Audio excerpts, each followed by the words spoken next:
Regiment led the parade through the streets, lined with thousands of spectators.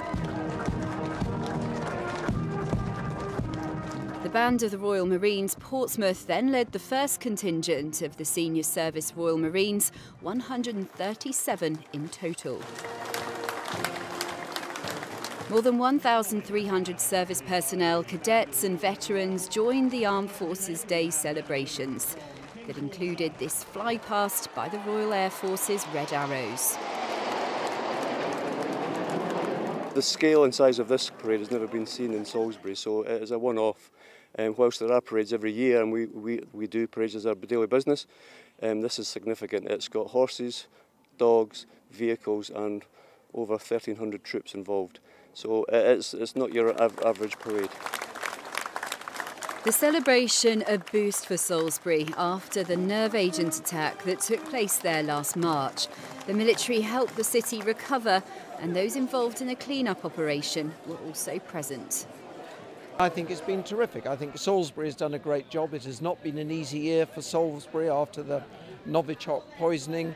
It is wonderful that this parade is here in the city of Salisbury, which is very much at the heart of a large military community. Wiltshire Council, most supportive of our armed forces, and this is a day where we all come together to celebrate the service and recognise the sacrifice people make in our armed forces.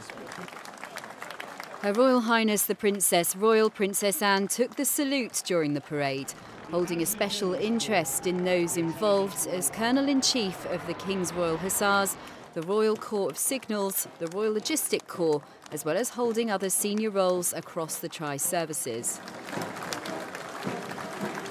The Queen's Gurkha Signals and the Royal Gurkha Rifles also marched. The Wiltshire area home to a large Gurkha expat community. Today there's 5 different squadrons based across the UK. Following them, the Army Air Corps, who were formed just over 60 years ago, busy over many operational areas. Then the most powerful transporter in production, the heavy equipment transport, capable of carrying main battle tanks, rolled through the streets. The 1st Military Working Dogs Regiment also stepped out with their proud handlers, usually based in North Luffenham near Rutland. Then the 140 Royal Air Force personnel on parade, led by the band of the Royal Air Force Regiment.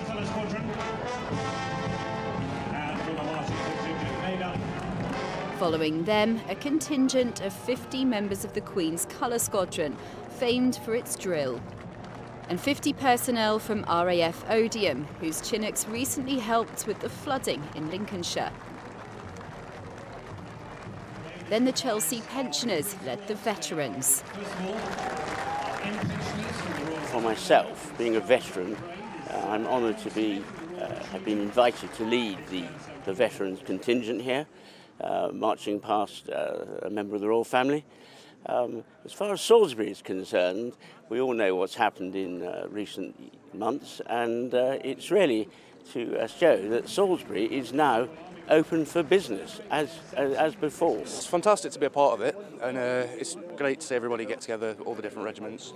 It's fantastic to give civilians a sort of in-look to what we do. The future military generations also present, almost 200 cadets led by the senior service. The Royal Artillery Band helped finish off the parade, followed by the 1 Military Police Brigade. And the 5th Battalion, the Rifles, with their distinctive quick march at 140 paces to the minute and 120 for everyone else. Their regimental motto, swift and bold. Then a warrior to end, but celebrations continuing to say thank you to the armed forces and troops who show continued dedication, bravery and skill to protect the nation from the deadliest of threats.